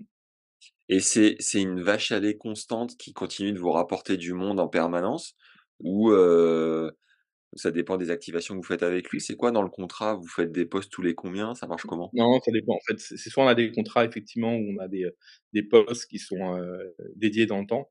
Là, typiquement, Antoine Dupont, il doit rester potentiellement une activation qu'on fera au moment des JO sans doute, D'accord. ou soit en fait, on concentre les postes sur le lancement. Ça dépend. Typiquement, Miranda, il va, on a tout concentré sur le lancement, introduction. Mais on peut, parfois, se dire qu'on étale, en fait, dans le temps. C'est vraiment, dépendant du contrat et de ce qu'on signe. Et après, c'est comme les marques lambda, c'est des appearances, vous utilisez les talents, X fois par an, c'est ça? Quand tu dis utiliser, c'est dans quel sens? Bah, une marque va l'utiliser pour, une interview, sur un Ouais. podcast comme TED Ah oui, oui. Legend ou, Ouais. un shooting ou, un clinique, tu sais, aller taper la balle avec les jeunes, Ouais, ce genre de ouais, ouais. choses. Bah, nous, on a ça, c'est dans les contrats ou alors on fait des avenants. Tu vois, typiquement pour le shop là qu'on va lancer, on va faire des avenants avec les talents pour qu'ils nous proposent des expériences ou du merch. Donc soit c'est prévu à l'avance, Ouais. soit, on doit faire un avenant ou troisième option pour ceux avec qui on s'entend très, très bien, bah, ils le font, de bon cœur et gratuitement. Tu vois? Quand on leur demande de venir à une interview, quand on leur demande de faire un event avec les users, de nous passer des places, en VIP pour un événement, ils le font parce qu'ils aiment bien la plateforme. Mais avec un Daniel que vous avez signé 10 ans, vous avez des Ouais. activations uniquement la première année ou vous avez quand même des trucs tous les ans? Non, là, Daniel, typiquement, tu vois, on a fait toutes nos activations le jour du lancement de son Ah ouais, introduction. vous avez tout grillé, quoi? D'accord. On a tout grillé, ouais. Après, ça nous a rapporté, donc après, c'est une question de choix, hein. C'est, tu tes cartouches, à quel moment tu les tires? Nous, on a choisi de les tirer, de tout concentrer sur le lancement. Ça nous a, plutôt réussi, mais on aurait pu, choisir d'étaler dans le temps et après on aurait pu aussi, négocier avec eux, tu vois, de faire, autre chose, des interviews et tout, mais ça, c'est un peu plus compliqué. Honnêtement, les joueurs sont pas très, très friands, en fait, de faire des interviews. Je pense qu'il y a un peu le côté, bah, le joueur, en fait, si tu veux, ce qu'il veut, c'est jouer au tennis, jouer au golf, tu vois? Et parfois ça les saoule un peu ce côté, de faire des interviews sur un sujet, en plus, qu'ils maîtrisent pas forcément à 100%, tu vois? Si on leur parle de choses en dehors de leur, scope de compétences. Ouais. Bon, heureusement, moi j'arrive à les convaincre, donc ça c'est cool. Ouais, ouais, c'est bien. Ah, mais toi, tu es média, effectivement, c'est plus simple. Nous, ils se disent qu'il y a quelque chose à ils se disent: «Ouais, je vais le faire», mais un peu comme ce que tu me disais tout à l'heure sur Karen, ils se disent: «Je vais le faire, mais par contre, ce sera pas gratuit, coco», tu vois? Ouais, Donc ouais. Sur tous les sports, pour reprendre tous les domaines d'activité même, tu dirais que c'est ouais. lesquels les talents ou les athlètes les plus, faciles avec lesquels, travailler? Peut-être les plus, éduqués, les moins en retard, tu vois? Si tu devais tout Mmh. combiner, tu dirais que c'est quoi le bon mix, la crème? C'est dur parce qu'il y a des individualités partout. Maintenant, comme je te disais, tennis, c'est ultra organisé. C'est-à-dire qu'ils dépendent quasiment tous d'agents, d'agences, donc c'est beaucoup plus processé. Ce qui est Ouais, bien dans un sens, c'est que tu sais que quand tu vas aller faire le tournage, le joueur sera là, l'agent sera là, c'est bien organisé, tu vas pas te pointer, il y aura personne. Donc, ça, c'est vraiment agréable.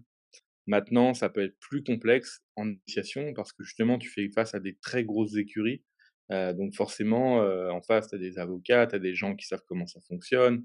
Donc ça peut être beaucoup plus long, et un peu plus casse-tête. Au contraire, effectivement, du fight où là, comme les fighters, ils sont un peu moins entourés pour des questions financières aussi, bah, forcément, c'est un peu plus à la route et ce côté à la route, bah, peut te permettre de closer des deals, plus rapidement. Ça veut pas mmh, dire moins cher, hein, attention, les fighters, sont des gens, d'ailleurs très intelligents et ça, c'est vrai qu'on s'en rend pas forcément compte, mais pour faire un sport comme, du MMA, il faut être très, très, très, très smart parce que le QI compte beaucoup sur le ring. Mais comme ils sont moins entourés, ça va plus vite, c'est un peu plus à la bonne franquette, je dirais, avec eux, avec les fighters. Ça a aussi des inconvénients, des avantages. Les inconvénients, c'est que, bah, parfois, toujours pareil, les retards, les tournages où le mec il est pas là, on ne sait pas trop où tourner, enfin, voilà, faut savoir s'adapter. Et après, tu as le foot, où tu un peu le folklore de tout. Tu peux tomber sur des joueurs, qui sont très entourés et parfois même mal entourés parce que, tu sais, quand il y a de l'argent, tu as beaucoup de monde qui gravite autour des joueurs, hein. Ça, c'est connu et donc, parfois, bah, tu mets beaucoup de temps, à signer, à tourner parce que tu as toujours un mec dans l'entourage qui va dire: «Ah bah non, faut faire comme ci, faut faire comme ça» ou qui s'invente conseiller. Tu as beaucoup dans le foot des conseillers, des des conseillers de voilà, qui s'autoproclament, tu vois, conseillers. Comme si moi je te c'est disais: «Je suis dur de avocat». dealer avec tout ce beau monde. Ouais. C'est très, très dur. Franchement, nos les gens qui travaillent avec nous, qui sont, talent managers, On a déjà fait des deals, dans le football notamment, où il y a énormément de personnes impliquées, mais c'est comme ça que ça marche et du coup, bah, c'est toujours pareil quand tu fais un deal où tu as 5 personnes impliquées, c'est tout de suite tu t'arraches les cheveux parce qu'il faut que tout Tu le monde soit m'étonnes. d'accord, que tout le monde soit OK, c'est complexe. Franchement, il y a des deals, c'était vraiment des, c'était à se tirer les cheveux, dans le football. Mais voilà, on y arrivait. Plus on avance quelque part et plus c'est facile parce que plus on a de joueurs et plus tu as cet effet d'entraînement qui fait qu'en fait, c'est plus simple. Votre top 5 des meilleurs lancements, tu peux nous donner les montants et les noms? Ouais, alors les montants, je peux pas tous les donner parce qu'on les a pas tous révélés. Daniil Medvedev, on avait décidé de communiquer dessus, c'est pour ça que je l'ai, donné. Par contre, le top 5, je peux le donner. Alors, peut-être qu'il y aurait un peu d'approximation, mais en tout cas, c'est Daniil Medvedev, c'est Khabib, c'est, Camavinga, Et alors heu, attends, Danil en 5 ou en 4, 3? non, Daniil, je pense que Daniil, j'essaie de me faire la recomposition dans la tête, mais Daniil, je pense c'est au sommet de la pile. Donc Tu as 600 000. Daniil, ouais, ouais. Tu as Khabib qui doit être, juste derrière. Tu as, Kyrgios aussi qui avait fait un très, très gros lancement. Malgré tout, Casper Ruud aussi avait, vraiment bien fonctionné et Camavinga et Chimaev aussi le combattant, MMA et Cyril Gane aussi en fait. Là, je t'en prends plusieurs, mais ouais, tu as Cyril Gane, Chimaev, Khabib, finalement Camavinga, finalement les plus gros en termes de popularité. Ouais. Ce qui est assez logique en soi. Les Australiens peuvent placer de l'argent chez vous ou pas encore? Ouais, si, si, les Australiens, on avait pas mal d'Australiens pour, Nick Kyrgios effectivement qui était venu en fait, sur la plateforme. Lui, il a une bonne communauté aussi qui le suivent.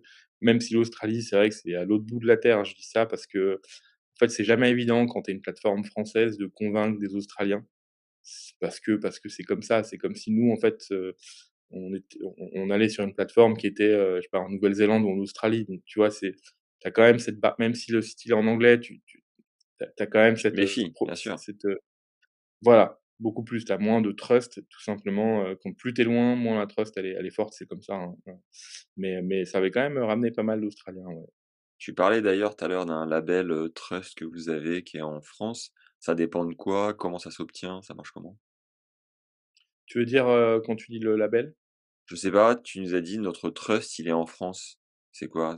Ah non, ouais, trust, en fait, non, trust, c'est simplement alors là, c'est mon anglicisme, le trust, c'est le fait que les gens aujourd'hui en France, tu OK, vois, j'ai compris. ils nous, Ouais. voilà, ils nous suivent, ils croient en notre légitimité, notre crédibilité.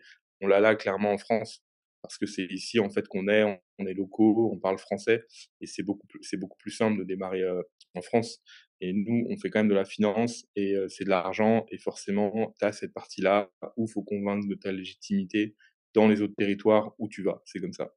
Et vous avez un tampon particulier qui montre que demain, Royalties ne va pas disparaître avec l'argent de tout le monde? Mackenzie, là, Mmh. les avocats, ils vous ont, obtenu une sorte de label ou pas? Non, bah, t'as pas d alors tu as plusieurs choses. Il y a ce qu'on appelle la régulation. Donc ça, Ouais. c'est la régulation pour devenir un produit, financier. C'est ce qu'on est en train de faire aux États-Unis avec la SEC et potentiellement, aussi, en France. On va voir, c'est des discussions qu'on a.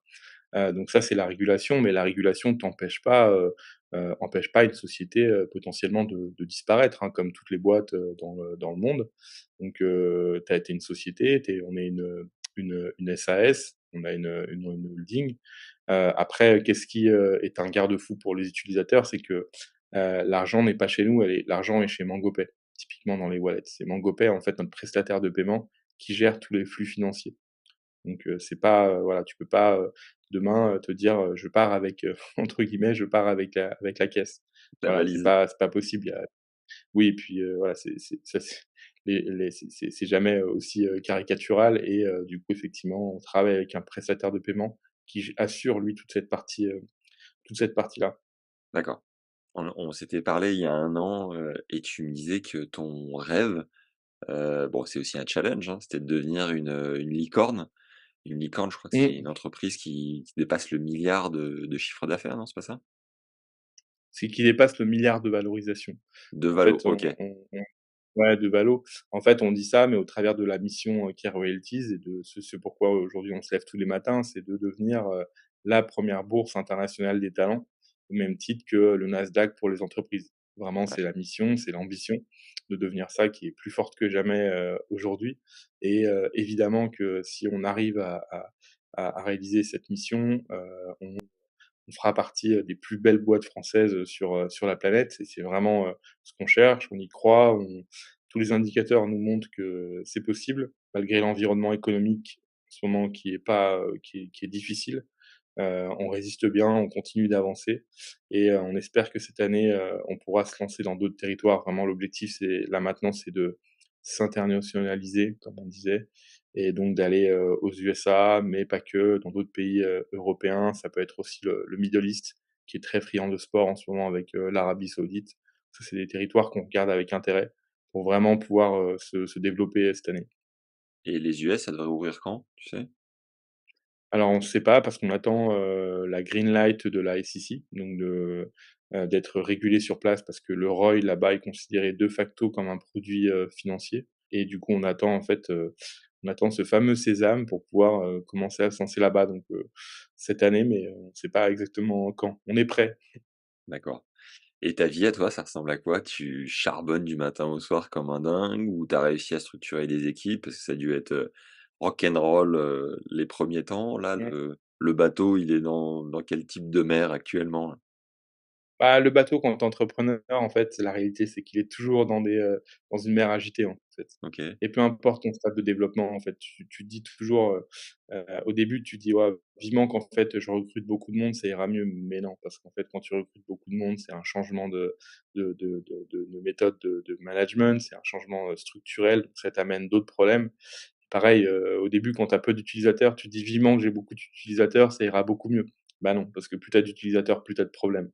Donc en fait, chaque niveau apporte son lot de soucis et surtout nous, en fait, c'est vrai qu'on a un produit qui est complexe parce qu'on est au croisé de beaucoup de choses. Il y a beaucoup une dimension légale très forte. Il y a les talents d'un côté, des utilisateurs du consumer de l'autre. Au milieu de tout ça, tu as une plateforme avec de l'argent. Donc en fait, ce cocktail-là, comme je te disais tout à l'heure, fait que c'est un cocktail qui est extrêmement complexe à manœuvrer, avec un marché en plus qui est en mouvement. Et donc oui, c'est très fort. C'est la boîte la plus, complexe qu'on ait fait avec mon associé, Christophe et moi. Et on n'a jamais fait aussi complexe. Il y a pas un jour sans qu'il y ait pas, de problème à gérer, mais c'est normal, c'est pour ça qu'on fait ce métier, sinon clairement on le ferait pas donc non, même quand tu arrives au stade où on est justement, c'est là où il faut mettre encore des coups de collier. Il faut absolument pas s'arrêter parce que si tu te crois déjà, arrivé parce que tu as fait, 8-10 millions de chiffre d'affaires, peu importe, en fait, c'est là où ça va pas. Parce que les choses, elles sont, rien n'est acquis, il faut toujours, toujours continuer, en fait, avancer tout le temps. Vous avez monté combien de boîtes avec Christophe? Alors moi, dans ma vie, 4, Christophe, il en a montré à peu près pareil, je crois même plus à mon avis. Christophe, il doit être quasiment à sa 6e. Il est plus âgé que moi, il est vers la cinquantaine, donc oui, il a monté un peu plus. Et tu gagnais ta vie avant Royalties ou c'est le premier projet pro Non, mais où quand vraiment même, ça explose, quoi? ouais. Non, parce qu'en fait, avant Royalties, j'étais dans des boîtes j'étais quand même dans des startups qui fonctionnaient bien. Donc d'une part, en tant que salarié, je gagnais plutôt bien ma vie et avant, même sur les autres projets, même quand j'étais dans les médias, en plus, on dépendait du groupe M6 après, donc voilà, c'était plutôt, non, de ce point de vue-là, j'ai toujours plutôt bien gagné ma vie, en tout cas réussir j'ai toujours plutôt réussi à bien gagner ma vie. Tu es originaire d'où? Alors je suis originaire de Savoie, D'accord, Chambéry, OK. Tu es un skieur dans l'âme? pas du tout. OK. Autre question? Je Non. suis originaire de Chambéry. Non, ouais, non, mais non, non, c'est sûr, pas du tout. En fait, non, c'est assez effectivement, cocasse, mais c'est que je ne skie pas. Alors quand j'y vais, quand j'ai l'occasion d'y aller, je m'arrête à l'étape, vin chaud. Voilà, OK, pas plus. ce qui est déjà bien. Pourquoi est-ce qu'on fait l'interview ensemble et pas avec Christophe, du coup? Ah bah, parce que Christophe, est occupé, il est en vacances. OK, Non, parce qu'en fait, on se dissocie un peu si tu veux, on se dissocie les rôles sur les interviews, plus sérieusement et Christophe, il est beaucoup sur les interviews beaucoup plus, corporate, on va dire ouais. et moi, je prends, les podcasts qui vont être un peu plus spécialisés comme là sur le tennis quand il y a vraiment une thématique, sportive et talent. Tu dirais que tu es intervenu dans combien de podcasts ou interviews comme ça, parce que tu as dû en écumer un Mmh, paquet? moi non, pas trop, parce que c'est Christophe quand même en général qui en fait quand même, beaucoup. Parce que la plupart des interviews sont quand même assez généralistes, assez corporate, les plateaux télé, du BFM et cetera. Christophe, il est rompu à cet exercice-là. Mais Ouais, des interviews, thématiques, finalement, on n'en fait pas des milliers et puis on a, après il y a aussi la partie print, hein, tu vois? Qui, souvent on intervient. Mais on essaie aussi, tu vois, d'être concentré sur au day to day finalement, sur ce qu'on fait, sur notre, ouais, ouais, business. Donc on n'est pas à la recherche, on va dire, entre guillemets, «de la lumière en permanence» parce que finalement sinon tu bosses tu plus, en fait. t'éparpilles, ouais. Pourquoi avoir accepté On du fait coup avec très peu. Tennis Légende? C'est que tu es un Bah, utilisateur? parce Tu es que dans la bah, communauté ou non, pas? parce Tu que peux nous le déjà dire? ouais, non, mais déjà, on avait parlé. Moi, je suis, ce que tu fais. J'aime bien tout ce qui est envers du décor et ta ligne édito et tout. Ça, c'est hyper intéressant de voir, l'envers du décor dans le tennis et parce que moi, c'est un milieu aussi, le tennis, enfin, personnellement, que j'aime beaucoup. Voilà, que j'ai appris, justement à connaître donc c'est quelque chose qui est, tu vois, qui est intéressant pour moi même d'échanger, avec toi pour voir quelles sont tes questions, en fait, que tu me poses parce que ça me permet de voir quelle est ta perspective à toi sur royalties et de là, en fait, ça me permet d'avoir une analyse en me disant, voilà, une personne comme Max, elle a ces questions-là parce que du coup, elle a la perspective de royalties dans ce sens-là, tu vois? Pour moi, c'est Mmh. hyper intéressant, en fait, quand même d'échanger avec des gens qui arrivent et qui sont un peu neutres sur la plateforme, tu vois? Parce que tu as des questions, tu vois, qui vont permettre de susciter, chez moi une interrogation qui va me dire: «Ah, s'il me pose ça, c'est que peut-être il pense ça» et du coup, ouais, tu as Bien un vu. cheminement après intellectuel, qui fait que en fait, j'aime bien ce genre d'échange. Aujourd'hui, royalty, c'est valorisé à combien du coup? C'est valorisé, à, plus de 150 millions d'euros. Eh, pas mal!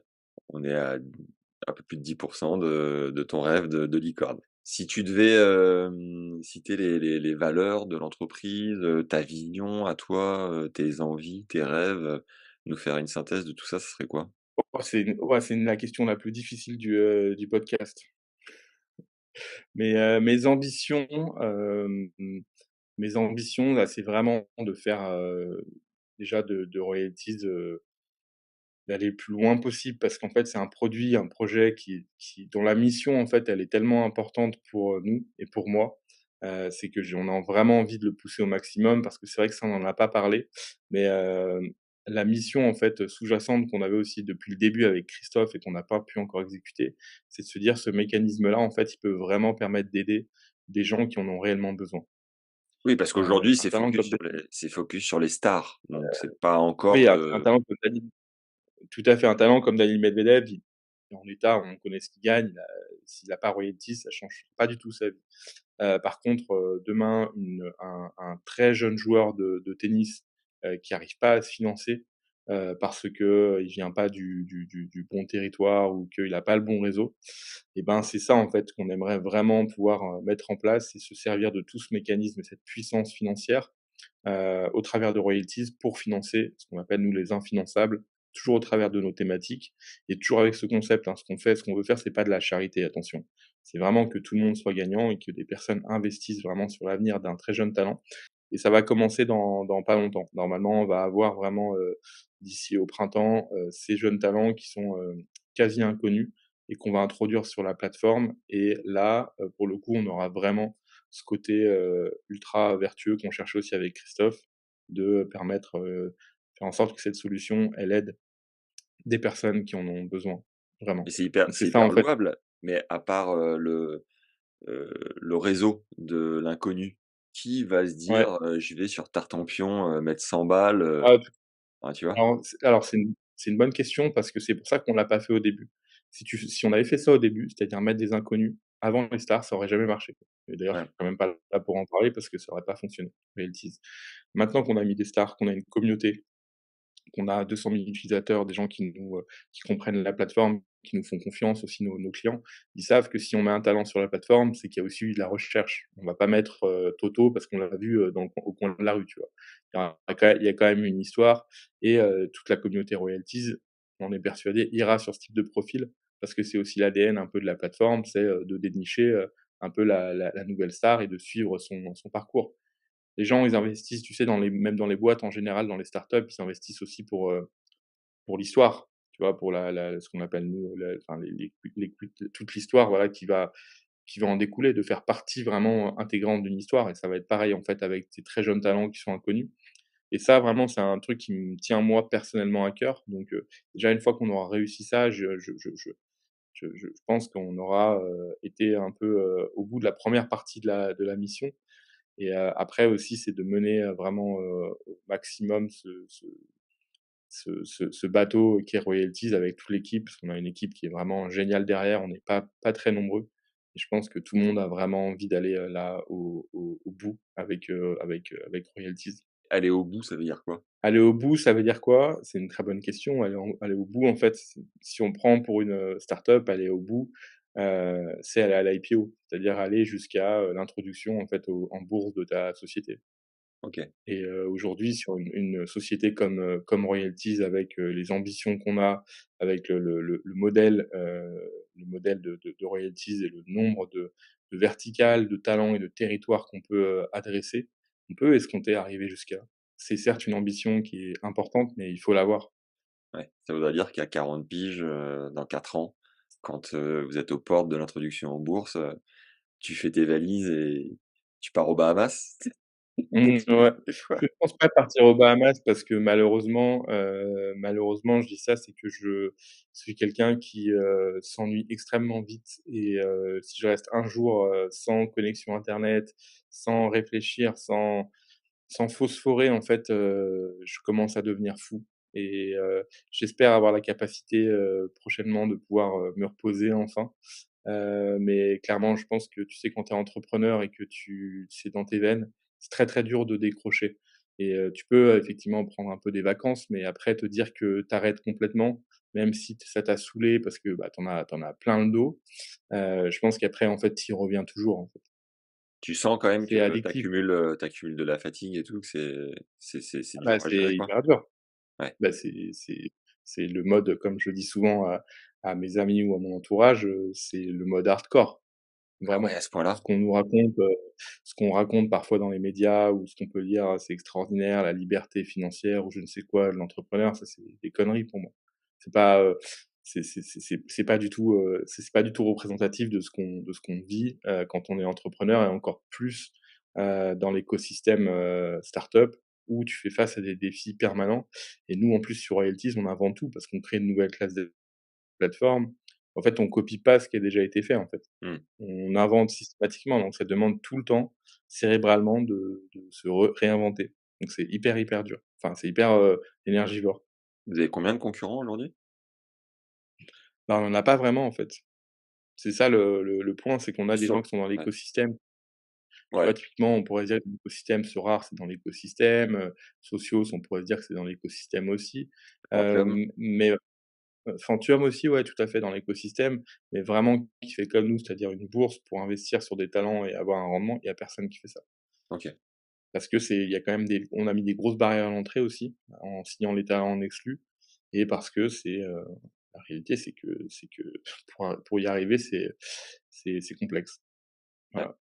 Et du coup, c'est quoi toi? C'est un pari, parce que tu es un athlète à ta manière du coup, vu comme tu t'investis. Et c'est un gros parallèle, hein, avec, les athlètes souvent et le métier d'entrepreneur d'après moi, c'est pareil.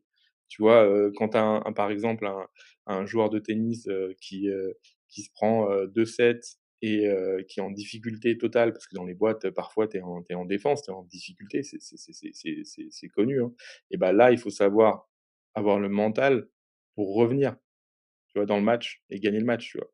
Mmh. Et c'est pareil, c'est pour ça qu'il y a beaucoup de je trouve, il y a beaucoup de comparatifs avec, un sportif, c'est le mental, en fait. C'est quand tu domines et que tu marques des buts, tout va bien, mais c'est quand tu marques pas de buts et que tu domines pas et que tu es en défense que là, c'est seuls les meilleurs arrivent à revenir en attaque.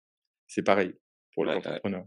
ouais. Puis vous, c'est vraiment, lever des verrous non-stop quoi. Le verrou, Ouais agent, le et verrou conseiller, le verrou athlète, le verrou US, tous les le jours, verrou il y a régulation, le verrou user, le verrou ouais, c'est exactement ça, tu as la bonne ATP, image, là. equity, grand chelem. Il y a des commissions dans tous les sens, putain, faut en vouloir, hein. Faut et en fait, vraiment y croire. c'est des portes, en fait, et chaque fois que tu avances devant une porte, tu as une autre porte avec un autre Ouais, verrou, ouais. et quand tu crois que le c'était un gros verrou, non, la porte d'après, il y a un verrou encore plus important. Et tu dirais que s'être entouré des quasiment des meilleurs avocats de la place, ça fait 80 du job? Ouais. Ou derrière, vous Non, devez fournir une énergie de dingue en complément? ouais, non, pas 80. Ça fournit, en fait, au début, le fait d'avoir la crédibilité et surtout d'avoir un OK, produit qui est solide. Mais en réalité, c'est pas ça qui fait qu'en fait la boîte oui, elle marche, au quotidien. ouais, Maintenant, on en est plus là-dedans. Là, c'est l'énergie à déployer, constamment, tous les jours. Il y a ouais. pas le choix. Est-ce qu'il y a une info, sur Royalties, sur ta vision, sur les valeurs, sur, la meilleure anecdote de l'histoire de votre business qui n'a pas été racontée avant que l'on Moi, je termine, pen Kevin? je pense qu'on a raconté beaucoup, beaucoup de choses, que c'était hyper une discussion hyper intéressante. Et là, comme ça, qui me vient, en tête, que je peux raconter, parce qu'il y a des choses que je ne peux pas raconter, voilà. Donc il faudra que les auditeurs ou tes viewers viennent me voir, me croiser en vrai. Peut-être qu'en off, je leur raconterai, un peu C'est beau plus geste, de d'informations. sympa. Voilà. Juste pour mieux te connaître, pour terminer l'interview, j'ai deux trois questions de fin. Le Oui. livre que tu recommandes, que tu serais, prêt à offrir à toute personne que tu as envie d'aider, ça serait lequel? Je le dis souvent, c'est Why, qui est un livre, en fait, vraiment sur à la fois l'entrepreneuriat, sur soi-même, c'est comprendre le pourquoi, et ça paraît bête, en fait, mais la plupart des cerveaux humains, n'arrivent pas, en fait, à comprendre le pourquoi, ce qui font les choses, et ça, c'est vraiment un livre qui est hyper intéressant et facile à lire, voilà, captivant. De Donc Simon c'est Sinek si ou c'est quelqu'un d'autre? ouais, c'est ça, c'est ça. Ouais. Bon, j'ai envie de te poser ton why, mais bon, on est reparti pour 2 heures, j'ai un peu peur. Ouais, sinon ça va durer là.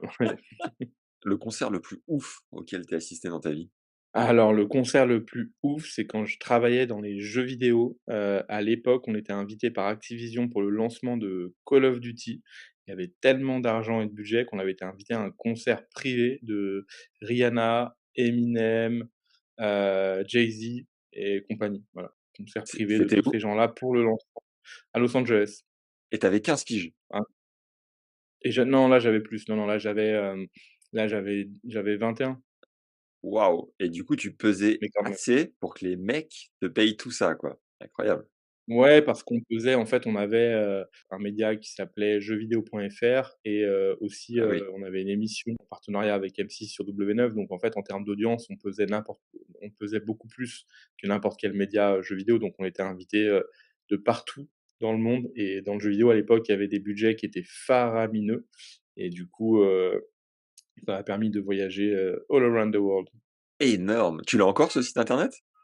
Non, non, non, il n'existe plus malheureusement. Comme beaucoup de sites internet de jeux vidéo, là, tu sais, le modèle de la presse, enfin, tu connais un peu, a quand même bien évolué, et les sites de jeux vidéo, sont quand même, beaucoup ont malheureusement, disparu, parce que les annonceurs sont allés, énormément vers les influenceurs, vers YouTube, vers le canal de direct aussi. Maintenant, les marques parlent en direct avec les consommateurs, n'ont plus besoin des médias, tout OK. simplement.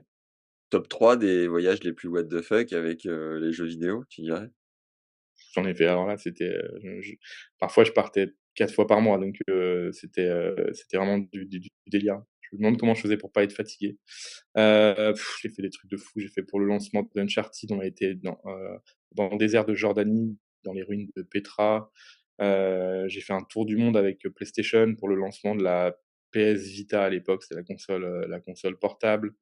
Heu, j'ai fait plein de fois Tokyo. On a fait vraiment des voyages, extraordinaires, dans le jeu vidéo, à la découverte aussi des développeurs, parce qu'en fait, tu découvres, tu vas souvent dans les studios de jeux vidéo également, et c'était vraiment tout le temps des rencontres, extraordinaires. Je considère encore que l'industrie du jeu vidéo est pionnière dans beaucoup de choses, avec les gens les plus intelligents que j'ai jamais rencontrés sont dans le jeu vidéo. Voilà. C'est génial. Pourquoi avoir arrêté du coup, ça devait être un milieu passion, quoi? Ouais, c'était un milieu passion qu'il est encore aujourd'hui, pour 2 raisons. C'est que, bah, déjà, je voulais entreprendre, et qu'entreprendre dans le jeu vidéo, encore plus, c'est autre chose encore. D'accord. Créer un jeu, c'est encore autre chose. C'est pas les mêmes équipes, c'est pas les mêmes budgets, c'est pas le même track, mais peut-être que j'y reviendrai. C'est fort possible. Je viens de regarder la série sur, Squeezie. enfin le documentaire où il a monté Ah ouais, ouais. son équipe, de e-sport, Ouais. voilà et c'est un truc qui te dirait toi? Non, pas le e-sport, mais par Next. exemple média jeux vidéo, réinventer un média jeux vidéo, pourquoi pas? Une citation que tu aimes bien? C'est la citation que j'ai un tatouage, dans le cou que j'ai fait quand j'avais, 18 ans à Los Angeles. Justement, c'est ma première fois. Je suis allé à Los Angeles à 18 ans avec le jeu vidéo. C'était avec un éditeur qui s'appelait, THQ qui faisait des jeux de catch et d'UFC et en fait, j'ai été faire un tatouage parce que j'avais 18 ans, qu'il fallait faire un tatouage sur la plage à Venice Beach et du coup, c'est, rêve alors c'est vraiment ça fait un truc très, très beau, fais attention. Mais c'est rêve ta vie, vis tes rêves. Voilà. Mais je le dis souvent parce qu'au final, c'est voilà, c'est pour l'histoire, Ah mais et l'anecdote. toi tu as une vie, tu as déjà Et vécu c'est 14 vies quoi, c'est incroyable. Hem, ouais. le avec toutes tes rencontres et tes projets, la personne la plus connue dans ton répertoire, c'est qui? Là, j'ai beaucoup de talent maintenant dans mon répertoire. Je Ouais, crois même que je dois avoir le numéro de Vinicius, par exemple, OK, je connais pas. joueur de joueur de hockey, tu connais pas? Non, ouais, là, j'en ai pas mal parce que j'ai avec Royalties, en fait, finalement, Ah ouais, on en a beaucoup dans le répertoire. énorme. Une personne avec qui Donc, tu rêverais de passer un dîner, quelqu'un qui t'inspire? je vais pas être original, mais vraiment, j'aimerais bien, passer, du temps avec, Mark Zuckerberg, par exemple. C'est quelqu'un qui m'intrigue beaucoup Mmh, de par, tout ce qu'il fait, tout ce qu'il a créé, sa personnalité, voilà. Savoir si c'est vraiment un alien, tu sais? Il y a beaucoup de théories qui disaient qu'en fait, il était envoyé ouais. par les aliens ou je ne sais qui, mais Ton GOAT à toi dans le tennis, c'est qui? GOAT du cœur, hein, pas GOAT, des stats. bah, j'adore Kyrgios, moi. Ouais, je sais que grand fan de du personnage. Et juste à titre, d'info, Roger, Rafa, Djoko, Alcaraz, trop cher ou ça dit quoi? Bah, les 3 que tu as cités, les premiers er c'est que je pense que ça correspond pas forcément parce que déjà ils sont plus vers la fin, mais ça pourrait parce que peut-être, ils vont faire autre chose après, tu vois? Rafa, il a déjà son académie de tennis, donc pourquoi pas? On ferme pas la porte. Maintenant, c'est des deals qui seraient très, très chers. Objectivement, ça serait très, très cher. Je suis même pas certain qu'ils accepteraient, pour tout te dire. Un Djokovic, j'ai entendu pas mal d'anecdotes sur ces deals, enfin, je pense qu'il est très, très regardant, tu vois? Sur ce qu'il fait. Il est pro, tu sais, il adore enfin, dans tous ces deals, je crois que il y a une clause que ça doit relater, par rapport au sport, par rapport au fait que les gens doivent bouger donc tu vois? Si c'est un deal ou avec une solution ou même un qui en fait prône pas, le sport ou enfin des principes que lui il a, je crois que c'est il fait même pas les deals. Et après Alcaraz, oui, ce serait une possibilité. Il est chez IMG, après c'est des talents effectivement qui sont quand même là, vraiment dans une sphère très particulière, donc pourquoi pas, à l'avenir, Alcaraz. OK. Un voyage que tu rêves de faire parmi tous ceux que tu as déjà fait? Je vais peut-être te passer pour le prétentieux de service, c'est pas grave, mais c'est vrai que j'ai eu l'occasion de énormément, voyager un peu aux 4 coins du globe. Mais il y a une destination que j'ai pas encore faite, que j'aimerais bien, découvrir et c'est l'Égypte, tu vois? C'est pas très original, mais je suis allé récemment à une exposition sur l'Égypte à Paris, du coup j'ai envie d'en savoir plus, voilà. Est-ce que tu as déjà fait des trucs, what the fuck, mais qui ont rien à voir, type, retraite de silence, de méditation, ayahuasca, vipassana, pour, couper un peu des écrans et de cette vie de dingue Mmh. où tu es sollicité non-stop, quoi? Bah, alors c'est une, bonne question. Ma compagne a fait de l'ayahuasca il y a pas très longtemps. Ouais, Au Pérou et du coup, elle m'a raconté, elle m'a encouragé à le faire et normalement effectivement, je devrais, tester, cette expérience, d'ayahuasca, dans pas très longtemps. énorme. Voilà. On fait un épisode pour débriefer. Ouais, ouais, ça va être intéressant à mon avis. Merci Kevin, c'était hyper cool. C'était très, très cool. Donc, bon, on vous retrouve évidemment sur le site internet, Insta, est-ce qu'il y a un endroit pour, découvrir particulièrement ce que vous faites, que tu recommandes? Bon, oui, royalties.com, hein, tout simplement, tout est dessus. Impeccable. Allez, mettez-nous en commentaire ce que vous en avez pensé évidemment, un petit like à la vidéo et puis à très vite. Merci Kevin. Merci à vous. Ciao, ciao. Salut. Salut. Merci d'avoir écouté cet épisode avec Kevin, cofondateur de Royalties. Mettez un commentaire pour nous dire ce que vous avez pensé du contenu et un like. Ça nous aide comme jamais. Un autre truc hyper important, c'est de vous abonner à la chaîne YouTube, Spotify ou autre, peu importe où vous écoutez. C'est un tout petit clic de votre côté, mais ça nous aide aussi pour vivre de notre contenu par la suite. Alors par avance, un énorme merci. Et pour continuer à vous régaler chaque semaine avec des pépites du circuit, On a besoin de votre soutien. Et là, vous pouvez nous aider également en rejoignant la communauté Tennis Légende où pour 5 € par mois, environ soit le prix d'une boîte de balles plus ou moins, on te donne accès à des interviews exclusives que l'on ne publie pas, des débriefs de matchs de joueurs pros, des compléments d'interviews, des échanges avec des coachs. Tout ça est privé et uniquement accessible en rejoignant la communauté Tennis Légende et donc en soutenant au passage le podcast. Nous, ça nous permet de continuer à t'offrir du contenu de qualité. Et toi, ça te permet de progresser avec des conseils d'experts. Alors fonce, le lien est dans la description de l'épisode. Et donc par avance, un immense merci. Pensez au bouche à oreille des légendes, envoyez l'épisode à des potes qui seront ravis de découvrir notre contenu. Et si vous avez des idées, envoyez-moi un mail à max@tennislegende.fr ou alors sur LinkedIn ou à Insta à Max Zamora, Zamora. Je réponds à tout le monde.